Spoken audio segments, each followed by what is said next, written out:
Bonjour à tous et à toutes. Aujourd'hui, je vais vous parler de la sophrologie et de comment on fait pour choisir son école et choisir son sophrologue. Alors, qu'est-ce que c'est que la sophrologie? Aujourd'hui, sous le même titre ou terme de sophrologue, en fait, on va se rendre compte qu'il y a maintes manières d'accompagner les gens, mais il y a quand même des points communs. La sophrologie, ça vient de l'idée de créer, d'apprendre à créer de l'harmonie entre le corps et l'esprit, d'apprendre à mobiliser son énergie dans ses projets de manière efficace, d'apprendre à renforcer des capacités, des qualités en soi dont on a besoin, comme la confiance en soi, le bon sommeil, la sérénité. Et donc, en fait, la sophrologie propose un panel d'outils, d'exercices qui sont là pour apprendre à faire ça. Donc, on n'est pas vraiment dans une thérapie comme parfois on peut le lire, mais plutôt comme une pédagogie. Le sens premier du terme sophrologie, c'est apprendre à exister pleinement et à coexister avec notre environnement et avec d'autres personnes de manière saine, sereine, avec des valeurs qui peuvent s'exprimer de manière spontanée, comme la liberté, comme la responsabilité, le respect, l'authenticité, enfin bref, des valeurs qui sont importantes.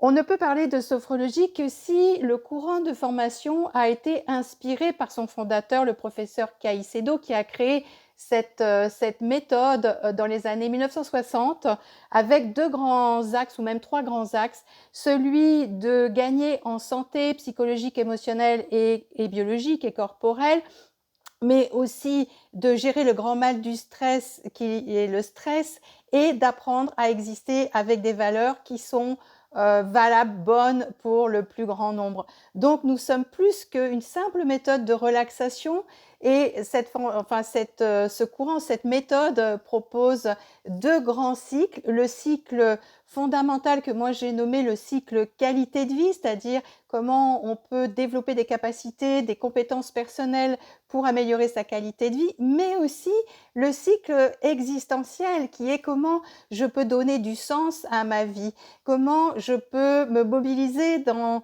ma joie par rapport à ma vie, comment je peux me relier à des valeurs qui sont beaucoup plus profondes, comme celles qui sont en relation avec l'âme au sens de vie.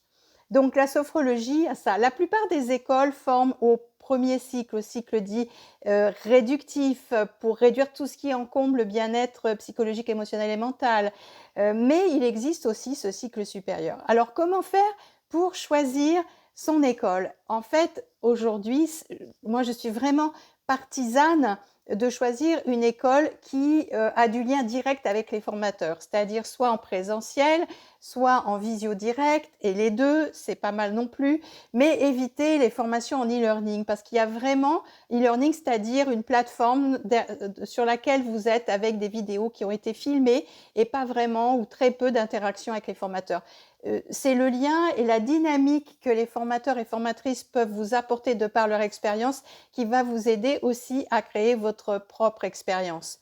Alors, on a aussi envie d'aller dans des formations qui ont des formats, de contenus qui permettent d'intégrer ces éléments-là parce que on a bien sûr des théories, des concepts à apprendre sur lesquels on va s'appuyer pour faire nos accompagnements sur comment fonctionne la conscience, comment fonctionne l'être dans ses dimensions corporelles et mentales.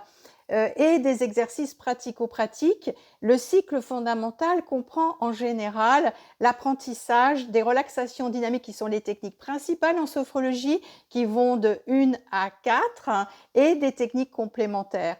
Et le cycle existentiel poursuit l'apprentissage avec des techniques principales RD 5 à 12 et des techniques complémentaires.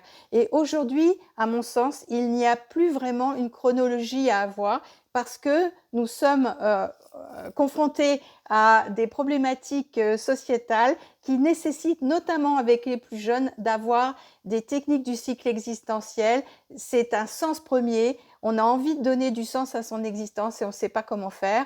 Et donc aujourd'hui, la chronologie qui était portée par le professeur Caicedo, à mon sens, n'a plus vraiment de raison d'être. Alors comment choisir son sophrologue ?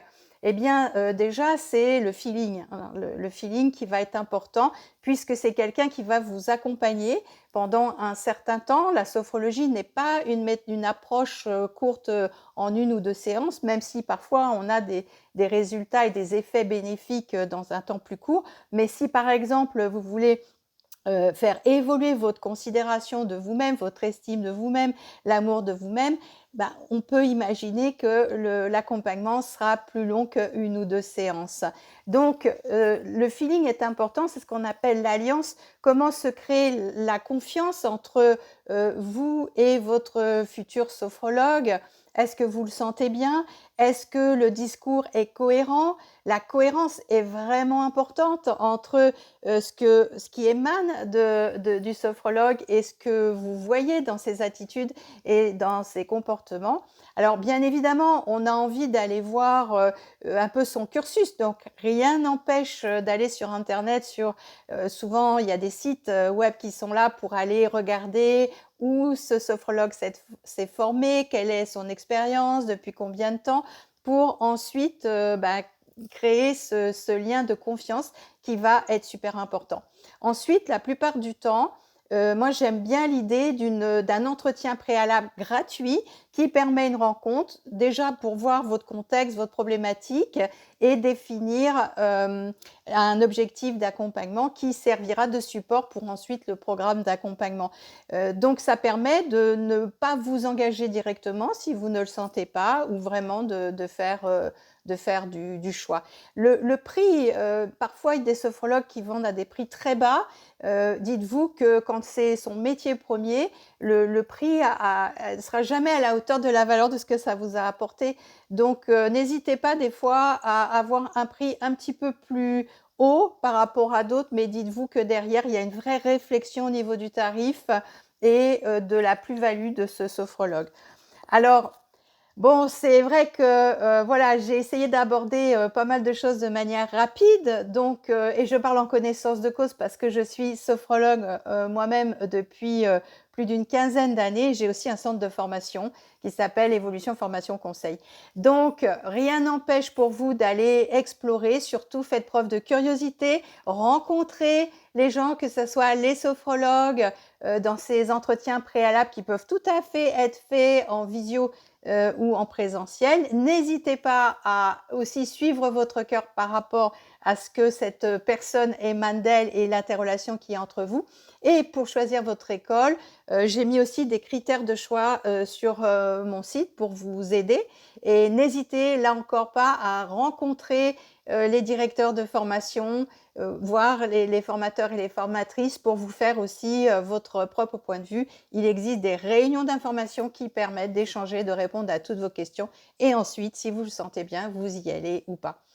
Voilà, j'espère que ça vous aura été utile et je vous souhaite une bonne journée et surtout des choix qui vous correspondront. Ciao!